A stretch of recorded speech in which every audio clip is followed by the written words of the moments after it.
Welcome to Madasaling Pinoy, your prayer partner. Ngayon ay Miyerkules ng unang linggo sa karaniwang panahon. Ang mabuting balita ng Panginoon ayon kay San Marcos. Noong panahong iyon, mula sa sinagoga, si Jesus ay nagtuloy sa bahay ni Simon at Andres. Kasama niya sina Santiago at Juan. Nararatay noon ang biyenan ni Simon Pedro dahil sa matinding lagnat at ito'y agad nilang sinabi kay Jesus.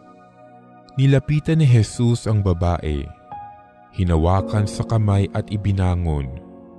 Noon di inibsan nito ng lagnat at naglingkod sa kanila.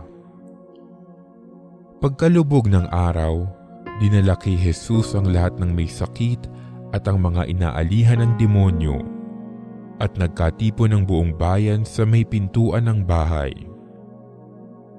Pinagaling niya ang maraming may sakit, anuman ang kanilang karamdaman, at nagpalaya siya ng mga demonyo.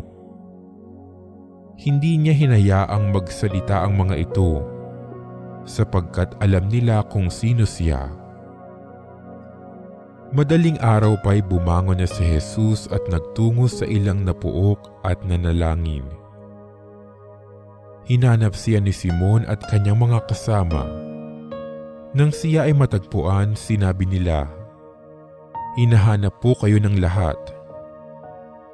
Ngunit sinabi ni Jesus, "Kailangang pumunta rin naman tayo sa mga kalapit-bayan upang makapangaral ako roon.